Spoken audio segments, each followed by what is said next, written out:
In 1933, Adolf Hitler was summoned to assume leadership of the German government. Although he held the position of Chancellor, he did not yet concentrate all power. Initially, he shared authority with President Paul von Hindenburg and with influential figures of the state and the armed forces. However, that situation would not take long to change. As soon as he took office, he began maneuvering to tilt the system in his favor. The Reichstag fire in February of that year gave him the ideal excuse to demand extraordinary measures. From then on, his government issued decrees that suspended essential rights such as freedom of assembly, freedom of expression, and privacy. He used the fear of communism as justification, convincing millions to accept these restrictions without resistance. A few weeks later, he managed to get Parliament to approve the so-called Enabling Act, which granted his cabinet the power to issue laws without submitting them to debate. He no longer needed to consult either the Reichstag or the president. Thus began a government without breaks. Between 1933 and 1934, he systematically eliminated his political rivals. By July, all political parties were banned, leaving only the National Socialist Party. Elections became mere formalities. Candidates were appointed, and dissenting votes were non-existent. Political activity was reduced to replicating the directives of the regime. Even so, Hindenburg retained his position as head of state, enjoying respect among the military elite and the conservative aristocracy. But his death in August 1934 allowed Hitler to merge the two highest offices of the nation, becoming simultaneously head of government and head of state. He adopted the title of Führer, which meant supreme leader without limits. This gave him absolute control over the army, whose soldiers swore loyalty not to Germany, but to him personally. From that moment on, his orders were law. Parliament was transformed into an empty stage, useful only for speeches or for ratifying previously made decisions. Although the Constitution remained written, it had ceased to be applied. Power was exercised through decrees, orders, and directives emanating from the Führer's closest circle. Judges, police, and civil servants understood that only his will mattered. Institutions acted according to his wishes, even without direct instructions.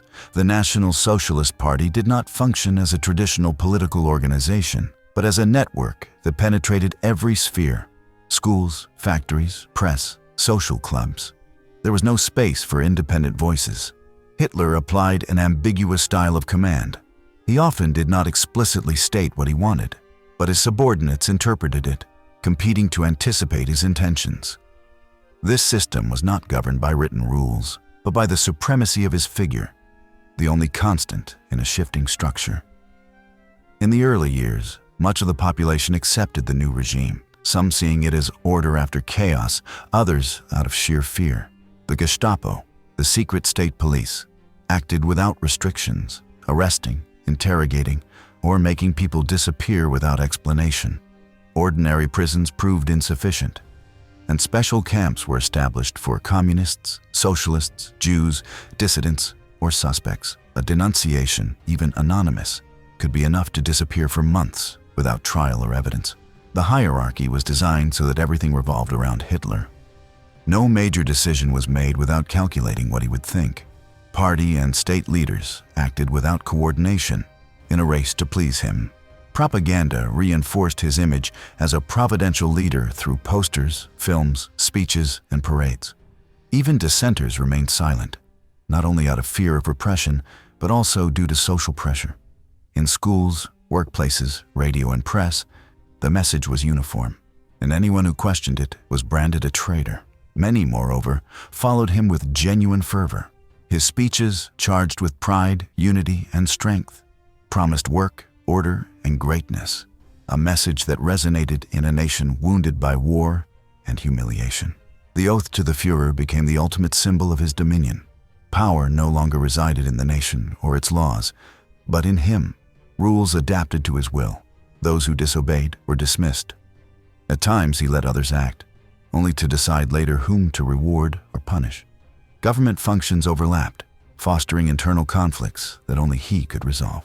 Outside Germany, some leaders believed they were dealing with an institutional system without realizing that, at its core, it was a regime of personal obedience. By 1939, With the outbreak of war, Hitler had neither rivals nor limits. Every branch of the state justice, army, police, economy, media, education, culture, responded solely to him. This was the true throne of the Third Reich, not made of gold, but of fear, propaganda, and submission. From there, he could move millions without asking permission and hurl Europe into its greatest catastrophe. Goebbels and the illusion of the German savior. When war broke out in September 1939, Adolf Hitler was no longer seen merely as a political leader. For millions of Germans, his figure had transcended politics to become something almost sacred. This cult did not emerge spontaneously. It was meticulously crafted by Joseph Goebbels, the regime's minister of propaganda. Goebbels understood that total domination was not achieved only by eliminating enemies, but by shaping the collective mind. All media were placed at his service: print press, cinema, radio, posters, books, songs, theater. Every victory, speech, or decision was presented as indisputable proof of the Führer's wisdom, justice, and strength. Radio broadcasts carried his voice into every home with impeccable clarity. His pauses, intonations, and rhythm were designed to move, not merely to inform. Each word was meant to be felt as unquestionable truth. In film, cameras portrayed him as a providential guide: low-angle shots, images surrounded by crowds, frames that isolated him as the central figure. Leni Riefenstahl's documentaries transformed his political acts into majestic ceremonies. Parades and rallies were choreographed spectacles designed to project faith and destiny more than military might. Anthems, flags, torches, and flawless formations left no room for doubt. Key regime dates were celebrated as milestones in a historic mission: his rise to power, his birthday, past elections. Everything reinforced the idea of a coherent and glorious path. In schools, textbooks described his life as a model to follow, and teachers repeated his phrases until children memorized them. Songs bearing his name, mandatory salutes, and training in the Hitler Youth instilled the notion that obedience to the Führer was an absolute duty. In every town, his image was present: portraits in offices, busts in squares, his name in speeches read aloud. News reports omitted mistakes. If something went wrong, the blame lay with internal enemies or foreign powers. If things went well, it was thanks to his foresight. Even the harshest decisions were justified in his name: mass arrests to protect his work, invasions to preserve peace, censorship to defend truth. By 1939, the myth was consolidated. For most, he was not just another leader, but the only possible one, an inevitable destiny. With war looming, Goebbels adapted the message. Hitler had to appear also as a military strategist, superior even to his generals. Images showed him reviewing maps, surrounded by officers, taking part in crucial decisions. The press claimed his orders had saved thousands of lives and anticipated enemy moves, without providing evidence and without anyone demanding it. When Germany invaded Poland, the news framed it as the fulfillment of a plan announced years earlier. Old speeches about injustices and sufferings were recycled to legitimize the offensive. Propaganda insisted that he did not seek war, that he had been forced to act to protect his people. Thus was built the image of a reluctant, just, and responsible leader. Goebbels oversaw every visual detail: a greeting to a mother, a conversation with wounded soldiers, a photo with children. Everything became posters, covers, and promotional material. Newsreels showed the war with epic music, where destruction was portrayed as a necessary sacrifice for a future peace. Even when he was not at the front, images placed him there symbolically. Books of his quotes, photo albums, and collections of speeches were produced, so that every household could own a piece of the Führer. Even his public absences were exploited. If he did not appear for days, it was said he was meditating great decisions, feeding mystery and expectation. The cult was not limited to the public. Within the party, the army, and his inner circle, total obedience was demanded. To disagree was treason. To propose alternatives, an unacceptable challenge. Goebbels ensured the elimination of any dissenting voice. Surveillance of foreign press, critical broadcasts, or travelers' remarks was constant. What could not be silenced was denied. or distorted. In this portrait, there was no room for doubt. If something failed, it was others' fault. If something was not accomplished, it was the enemy's fault, never the Führer's. The myth was both shield and weapon. As long as the people believed in his infallibility, resistance was unthinkable. Thus, on the eve of Europe's most devastating conflict, millions not only accepted Hitler, they venerated him. And that cult had been carefully woven, day by day, by Joseph Goebbels' propaganda machine. The Reich's arsenal, how Hitler prepared his war machine. By 1939, Germany had cast off the restrictions imposed after the First World War. Since coming to power in 1933, Adolf Hitler had launched a secret rearmament program that, by 1935, became official with the introduction of compulsory military service. His goal was unambiguous: to build an army capable of executing an aggressive expansionist policy. The Heer, the army, was the backbone of this force. For the campaign against Poland, it managed to mobilize nearly 3 million men, organized into around 100 divisions with specific functions and equipment. Most were infantry divisions, armed with Kar 98K rifles, MG-34 machine guns, and light artillery. They moved on foot or with limited transport, forming the core of ground operations. The armored divisions, numbering between 6 and 10 at the start of the conflict, were equipped with Panzer I and Dracu tanks, along with a smaller number of Panzer III and IV. Although not plentiful, their tactical use made them highly effective. Motorized divisions completed the offensive scheme, using trucks and motorcycles to advance rapidly, accompanied by mobile artillery to secure captured positions. The central concept was speed and coordination. The goal was not to outnumber the enemy, but to disorganize him with swift, precise attacks. Training focused on breaking through defenses before the adversary could react. In the air, the Luftwaffe represented another essential pillar. Developed in just a few years, it boasted Messerschmitt Bf 109 fighters, fast, agile, and lethal, tasked with securing air dominance and protecting ground troops. Alongside them operated Junkers Ju-87 dive bombers, known as Stukas, which plunged at near vertical angles, releasing their payloads with precision while unleashing their infamous wailing sirens that spread terror. For strategic bombing, the Luftwaffe deployed Heinkelheer 111 and Dornier Du-17 bombers, capable of striking distant targets and destroying key infrastructure ahead of the ground advance. The Luftwaffe was not merely a support arm, it was a central part of the strategy, synchronized with land forces to strike and move forward together. Coordination between air and land was the result of years of combined training. Every airstrike was followed by immediate ground maneuvers. The destruction of a bridge from the air, for instance, was matched by swift changes en route to maintain momentum. The objective was clear: to surprise, demoralize, and defeat before the enemy could grasp the scale of the assault. Hitler did not seek a massive army, but a unified war machine in which each component anticipated the action of the next.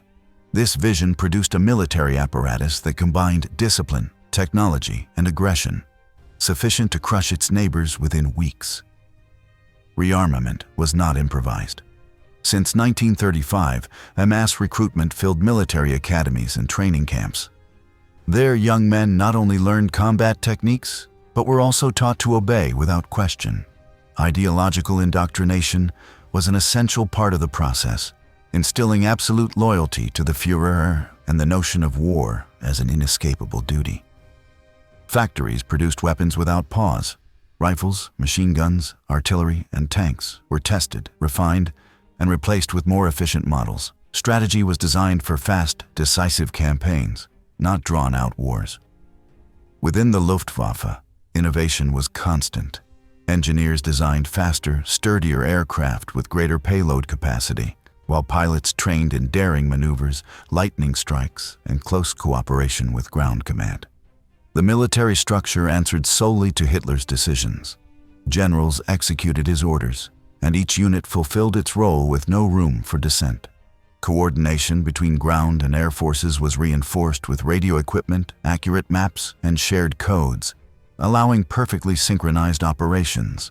An initial bombardment, the entry of armored units, and finally the advance of infantry to secure the ground. Retreat was not contemplated. The only acceptable direction was forward. The reward system promoted obedience and offensive initiative, valuing the fulfillment of orders above survival. Logistics were planned with equal rigor. Supplies of fuel, ammunition, food, and reinforcements moved quickly by rail, truck, or even horse, depending on the mission. Uniforms, helmets, and insignia were carefully maintained as tools of intimidation and cohesion, projecting the image of a modern, disciplined, and fearsome force. By 1939, the Third Reich's war machine was ready. It was not invulnerable, but it combined all the elements needed to launch a war Europe would never forget. And behind every maneuver, every shot, and every order was Hitler's singular voice, directing a force built to advance without stopping.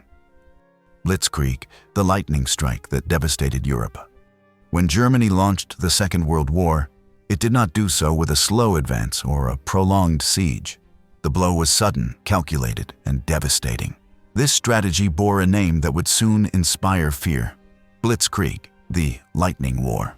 It was not merely an idea, but a method designed to dismantle the enemy before it could organize. Everything began with meticulous aerial reconnaissance. The Luftwaffe identified weaknesses in the enemy's structure: routes, railway lines, communication centers, and supply hubs. The aim was not to destroy massive fortifications, but to disrupt mobility and coordination. Then came the initial air assault, with precise bombings on key points: stations, depots, power plants, and barracks.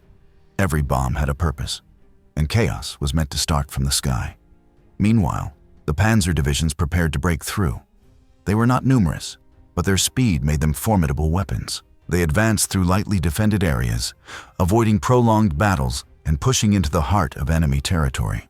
Following the tanks, motorized troops secured the ground, bringing light artillery and machine guns to block routes and prevent counterattacks. Conventional infantry arrived later to consolidate control, clear buildings, and neutralize resistance. Each layer of the advance had a specific function. Radio communication kept everything synchronized. If one offensive stalled, another pushed forward. If a position was lost, another unit filled it immediately. The rhythm was relentless. There were no pauses. For the enemy, confusion was total. When the bombers arrived, telephone lines were already cut. When the rumble of tanks was heard, reinforcements could no longer reach the front. German strategy did not seek to establish stable fronts or trenches. It consisted of advancing, dividing, and rapidly seizing control. Every hour had to mean more ground gained. Civilians suffered the indirect impact: chaos, mass flight, and collective fear. This disorder benefited the German troops, who encountered disjointed defenses and local commanders acting without coordination. The success of Blitzkrieg depended on each piece functioning flawlessly. The Air Force had to open the path, the armor to penetrate, and the infantry to secure. Its first major test came with the invasion of Poland in September 1939. Warsaw fell after weeks of relentless pressure before the country could even react. Europe thought it was an isolated case, but Germany repeated the formula in Denmark and Norway, and in May 1940 unleashed its boldest strike against France. This time, the attack did not mirror the First World War plan. Instead of striking where they were expected, German forces bypassed the heavily fortified Maginot Line and pushed through the Ardennes, a region thought impassable for tanks. Panzer divisions broke through that flank, cutting communications and isolating hundreds of thousands of Allied soldiers. The Luftwaffe bombed key bridges and railways, leaving each sector without support or contact with others. Within days, the Germans reached the English Channel. At Dunkirk, thousands of British and French troops were trapped, saved only by a desperate evacuation by sea. France, which had resisted 4 years in the previous war, collapsed in mere weeks. Blitzkrieg was not based solely on brute force, but on speed and precision. Units operated without waiting for constant orders, adapting on the move. While an Allied general requested instructions, a German colonel had already advanced, cut supplies, and shifted the course of the battle. The result was a lightning victory. Paris fell with little fighting. and the French government surrendered. Hitler had not only gained territory, he had gained a reputation of invincibility, and, most dangerously, he began to believe it himself. The Nazi leadership became convinced that any country could be defeated swiftly, and new offensives were planned along the same lines. The psychological impact was as devastating as the military one. Opponents not only lost ground, but morale. The feeling of being surrounded, the confusion, and the fear of the unknown undermined all resistance. For turn, France had fallen. Neutral nations watched with caution, and some governments that once defied Hitler now began to treat him with respect or fear. Blitzkrieg became the hallmark of German power and a symbol of modern war. It redefined the concept of conflict in the 20th century, showing that speed and coordination could topple in days what had once taken years to conquer. With France defeated and only the English Channel standing in the way, Germany seemed to have a clear path to expand further. But the next challenge would test the limits of this lightning war. The Empire of Fear, how Hitler shattered Europe's morale. The surrender of France in the summer of 1940 shook the very foundations of the continent. The collapse, in less than 6 weeks, of an army considered the most powerful in Europe, an army that had withstood Germany for years during the Great War, made it clear that resistance could be futile. It was not merely a military defeat, it was a direct blow to collective morale. Governments of countries that still remained neutral began to recalculate their positions. In Sweden, Germany's rapid advance led to a reinforcement of its policy of non-confrontation. Spain, under Franco, took note of the Third Reich's might and chose not to provoke Berlin. In Romania and Hungary, leaders began to consider alliances with the Axis, convinced that Hitler would dominate the continent. The Italian case proved decisive. Benito Mussolini, already consolidated as a fascist dictator, chose to openly join Hitler after witnessing France's crushing defeat. The Pact of Steel, signed months earlier, shifted from a political commitment to an active military alliance. The Rome-Berlin axis sent an unmistakable message to the world. Hitler was not alone. Mussolini, fearful of being left out of the new order, joined the offensive, reinforcing the image of an unstoppable bloc. The prevailing sentiment was not merely one of military power, but of inevitability. The image of Hitler as an invincible leader grew rapidly. The international press reported with astonishment on the fall of Paris and the French surrender. The photograph of the Führer before the Eiffel Tower, turned into a symbol of total dominance, traveled the globe. That message transcended Europe. In Latin America, Asia, and even the United States, the impression was the same. Germany was winning, and doing so with speed and precision no one had foreseen. What for years had been a hypothetical threat was now perceived as a consolidated reality. Fear outweighed the will to resist. Leaders who once called for confrontation began to speak of caution. Some sought peace agreements, others opened diplomatic channels with Berlin. In more than one government, the same question echoed: if France could not resist, what can we do? Germany's advance created a widespread sense of helplessness. The United Kingdom, still free from invasion, debated internally whether to continue resisting or negotiate with Berlin. Although public speeches were firm, in private, many members of parliament and senior military officers doubted the possibility of victory. European intelligence services warned that this was not an isolated triumph, but a succession of military and political victories that eroded the will to fight. The Führer was not only seizing territories, he was breaking his enemies' morale. Fear, admiration, and resignation blended in the air, and in several capitals the talk was more about adapting than resisting. Hitler was aware of this effect and exploited it. His speeches, measured and confident, reinforced the image of an unstoppable Reich. Propaganda amplified each victory. Images of tank columns, surrendered cities, and prisoners marched across newspapers, newsreels, and radios. The aim was clear: to convince everyone that opposition was useless. In Belgium and the Netherlands, those who once mocked Hitler now fell silent. In Switzerland, anxiety grew. Diplomatic reports pointed to a common pattern: fear, doubt, and a tacit acceptance of German supremacy. Germany seemed to be everywhere, even if it had no troops at every border. Even among those still fighting, the sense grew that they were up against something impossible to stop. The press in many countries shifted from speaking of future victories to publishing articles about neutrality or potential pacts. The war was no longer thought of in terms of triumph, but of survival. That atmosphere was, in itself, a weapon. Psychological terror paralyzed governments and divided societies. The enemy began to defeat itself before the first shot was fired. After the fall of France, Hitler adjusted his tone. He did not shout or threaten. He spoke with the confidence of someone who knew that his actions translated into immediate results. This image of infallibility penetrated even enemy ranks. Reports from foreign embassies described alarming passivity among rival high commands. The priority was no longer to resist, but to avoid reprisals. The psychological impact of Germany's victories reshaped entire nation strategies without the need for further battles. Even in the United States, still outside the war, some argued that intervention would be futile. Others warned that allowing Germany to advance unchecked would be a fatal mistake, but all agreed that what was unfolding in Europe was unprecedented, a blend of speed, precision, propaganda, and fear that was difficult to counter. The circle was perfect. Military victories reinforced propaganda. Propaganda intensified fear. Fear weakened enemies before they could be fought. Hitler did not need to occupy every capital. It was enough for their leaders to believe defeat was inevitable. The signs of collapse were clear.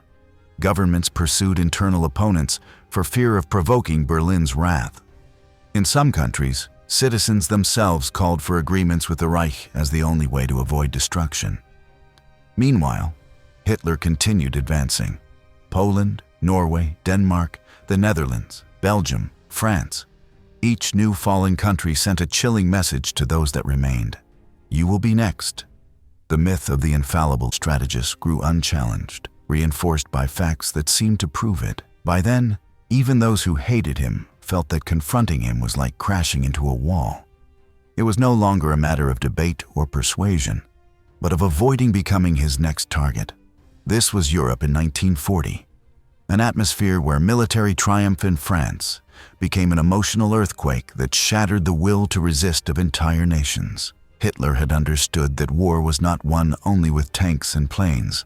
Sometimes subjugating with fear was more effective than any military offensive. Slavery and steel, how the Reich fueled its total war. The German occupation of Western Europe was not merely a military display. It was also a large-scale operation of economic conquest. Every captured territory meant factories, ports, mines, transportation routes, and millions of people who, overnight, fell under the control of the Third Reich. Weapons opened the way, but the true strength lay in the ability to turn those resources into fuel for the Nazi war machine. In France, Germany gained far more than political control. It seized much of the nation's heavy industry, its railway network, shipyards, and strategic reserves. Engines, steel, coal, machinery, and skilled technicians were all transferred to serve the Reich. French factories that continued operating did so under German orders, producing for the Nazi military. The Netherlands, with its powerful chemical industry, modern ports, and abundant agricultural production, was quickly absorbed. Companies that had once supplied Britain now produced for Berlin. Belgium, with its coal mines and advanced infrastructure, met the same fate.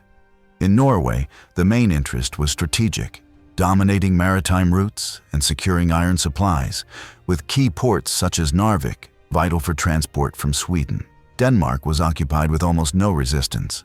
Its value lay in its geographic position as a link to Norway and Sweden, and in its agricultural resources that fed the troops. Moreover, its control guaranteed the safety of northern sea routes. The occupation followed a meticulous pattern. After the military advance came teams of officials tasked with inspecting factories, inventorying resources, and allocating labor. Nothing was left unused. Economic exploitation was systematic, and forced labor became a massive practice. Millions of men and women were deported to Germany or employed in their own countries under Nazi supervision. These were not only prisoners of war. Peasants, workers, technicians, women, and even teenagers were compelled to produce without rest. Conditions were inhuman. Endless shifts, no pay, minimal rations, and constant threats. Refusal to work could mean deportation or execution. In France, Belgium, and the Netherlands, systems of quotas and labor camps were established, many managed with the collaboration of local authorities. Some companies in these countries benefited, actively participating in the system. Trains not only transported materials to the front, they returned loaded with forced laborers destined for Germany's industrial heartland. France alone sent hundreds of thousands. Nazi authorities kept precise records of how many workers were needed and from which countries they could obtain them. People were counted as units of production, not as human lives. German factories ran day and night, from large arms plants to small workshops. Many workers were housed in nearby barracks under constant surveillance. German private companies also exploited this enslaved workforce, lowering costs and increasing production under the protection of the Nazi state. As the war advanced, demand grew. The army required more weapons, uniforms, and munitions. The Luftwaffe demanded aircraft, engines, and spare parts. Every product was extracted from the forced labor of millions. If a factory failed to meet expected output, it was shut down. If a region resisted, reprisals followed. The economy was completely subordinated to war. The plunder was not limited to industry. Specialized teams emptied museums, banks, and businesses, seizing works of art, technology, and valuables for Germany. In the countryside, harvests were requisitioned. In the cities, warehouses were stripped. In ports, ships were confiscated. Collaboration by local governments made plunder more effective. The Vichy regime in France delivered resources and labor. In the Netherlands and Belgium, many authorities maintained order and cooperated with German demands under the facade of administration, but in reality under fear and coercion. Germany did not only conquer territories with weapons, it integrated them as cogs in its war machine. Every occupied country was turned into a forced workshop where the will of the population did not matter. What counted was what could be produced for the Reich. The Nazi occupation was not measured only in borders, but in tons of steel, barrels of oil, harvests, and hours of labor extracted from millions of people. All of Western Europe became the industrial and human engine of Hitler's war. The price of denial: how Europe underestimated Hitler. After the fall of France in the summer of 1940, much of the world believed that the war might be nearing its end. The largest land army in Western Europe had been defeated in record time, and in many capitals, uncertainty took hold. Would peace now follow, or a new escalation of the conflict? Some thought that the Führer, satisfied with what he had conquered, would seek an agreement. The signs seemed to support that idea. Hitler did not immediately launch new offensives to the east, and on the surface, the front appeared immobile. From London to Washington, this calm was interpreted as a possible diplomatic opening. Many Allied leaders believed there was an opportunity to stop the war before it turned into a global confrontation. However, all of it was built on an illusion. In secret, Hitler had already made his decision. The war had to continue, and his next target was the Soviet Union. For months, his high command had been drafting plans for a massive offensive eastward. Allied intelligence failed to clearly detect those preparations and assumed that the German-Soviet Pact of August 1939 would remain in effect. That agreement, with its secret clauses of territorial division, had allowed the partition of Poland and seemed to guarantee a temporary truce. But for Hitler, that pact was only a tactical move, a necessary pause to buy time. He never intended to respect it in the long term. While the Western powers spoke of possible negotiations, in Berlin, orders were being drafted and invasion routes traced. Deadlines, resources, and logistics were being discussed, all under a veil of apparent tranquility. The Allies' mistake was to confuse that calm with a real truce. They believed the Nazi leader would be content with what he had won. The British command, focused on the threat of a possible invasion of the islands, did not suspect that Hitler's true objective lay much farther east. In the United States, Roosevelt followed events cautiously, constrained by a public opinion unwilling to become directly involved in the conflict. Even in the face of reports of German brutality in occupied territories, Many assumed that Hitler sought only to restore German hegemony lost after the First World War, never imagining that he was planning an ideological war of extermination against the Soviet Union. Nazi propaganda contributed to the deception. Berlin avoided provocative statements and moderated the tone of its speeches. The Ministry of Propaganda broadcast the image of a stabilized Reich, devoted to maintaining order in its new territories. It was a facade carefully designed to conceal preparations for a far greater storm. Meanwhile, the German army deployed divisions toward the eastern frontier. Maps, rivers, railway routes, and terrain conditions were studied. The attack already had an estimated date, though it had not yet been officially announced. Diplomatic dialogue continued, with mediations even offered by the Vatican and neutral governments. For Berlin, these conversations were nothing more than a smokescreen to buy time. In France, the collaborationist regime also failed to grasp the magnitude of German plans. Its diplomats in Berlin sent moderate reports, convinced that Germany was consolidating its dominance and that its priority would be to secure what it had already conquered. But in private, Hitler spoke of the inevitable destruction of Bolshevism, not as an isolated military goal, but as an ideological, racial, and political crusade that would entail the annihilation of millions, the occupation of vast territories, and the establishment of a new order. The Allies also erred in overestimating the deterrent power of a global war. They believed that the still vivid memory of the First World War would prevent any attempt at a broader conflict. But the Nazi regime did not fear a world war. It sought one, as long as it was on its own terms.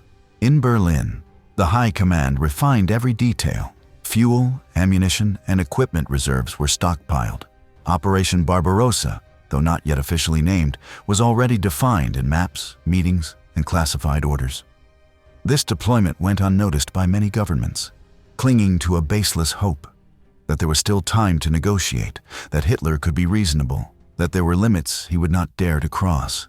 In reality, that line had already been drawn and would soon be crossed. In September 1940, an unexpected move altered the international balance even further. Germany, together with Italy and Japan, signed the Tripartite Pact.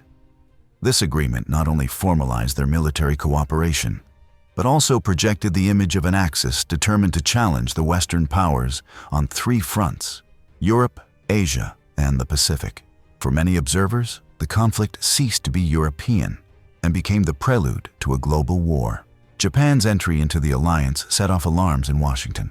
The message was clear: if the United States intervened in Europe, it could face a simultaneous attack in Asia. Hitler found in Tokyo an ally with different objectives, but with the same rejection of the existing international order. For Allied leaders, the signing of the pact confirmed that the Führer was not seeking truces or compromises. While some still dreamed of a negotiated peace, Hitler was consolidating military alliances of planetary scope. The discrepancy between diplomatic gestures and strategic reality was the key to the Allies' error. While the West spoke of stability, Berlin was planning the expansion of the conflict beyond any known border. The deception had been complete.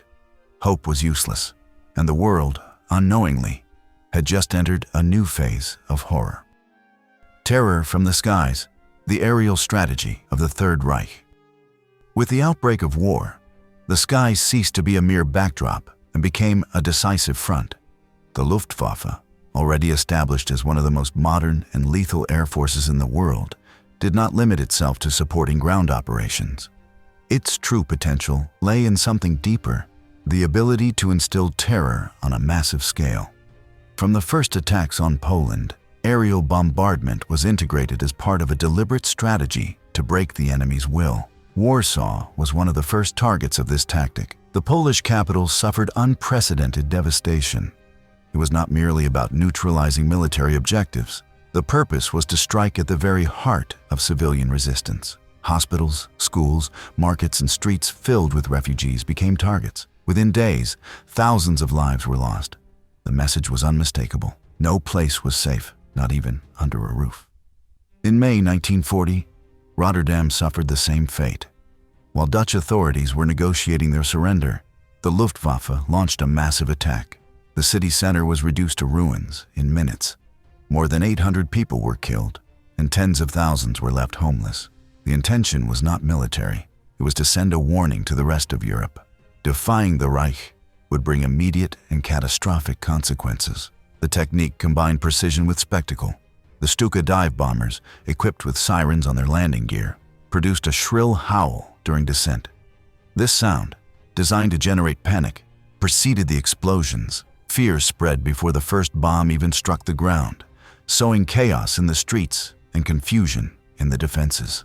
This method of combining noise, fire, and rapid destruction turned the Luftwaffe into a weapon of terror. It was not only about winning on the battlefield, but also about leaving an indelible mark, proving that no place was out of reach. The goal was to shatter the enemy's spirit even before they accepted defeat. In the United Kingdom, the threat was taken with absolute seriousness. As Germany expanded its territorial control, London prepared for the inevitable. Authorities distributed gas masks, dug shelters, and enforced nightly blackouts. The fear of air raids was palpable, and the Luftwaffe's reputation as a relentless force only fueled it. The Nazi regime understood that a bomb could do more than destroy a building. It could break the morale of an entire society. That is why German aerial strategy did not clearly distinguish between military and civilian targets. Each mission was selected for its potential to generate shock and paralyze the decision-making capacity of entire governments. The attacks followed a calculated pattern. First, the Air Force destroyed key infrastructure such as train stations, fuel depots, or power plants. Then, when the population tried to flee or seek shelter, the second strike would fall, deliberately aimed at areas crowded with civilians. The effect was twofold: material and psychological. In many European cities, air raid sirens became part of daily life. Whole families slept in basements, children attended classes wearing helmets, and millions lived under the constant threat of an imminent attack. For the Nazi leadership, each city marked on the map represented not only a strategic objective, but also an opportunity to crush the will of an entire nation. Even before the massive campaign against London, the Blitz, the first German flights over British territory, made Hitler's intention clear: to break the enemy from within, ensuring that moral surrender would come before political surrender. The ruins were photographed, filmed, and broadcast as a warning. The images of Warsaw and Rotterdam served as examples for Paris, Moscow, or any other city that might resist. In 1939, aerial terror officially became military doctrine.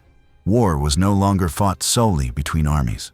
It was also a battle of nerves and emotional endurance, a field in which the Luftwaffe positioned itself as the most feared force on the planet. Hitler's absolute dominance was not the product of a single battlefield or an isolated victory. It was the result of a perfectly coordinated mechanism that combined military power, ideological control, propaganda, and fear. In less than a decade, the Third Reich had forged a system in which everything revolved around the Führer, and the skies became one of his most effective weapons for maintaining that power.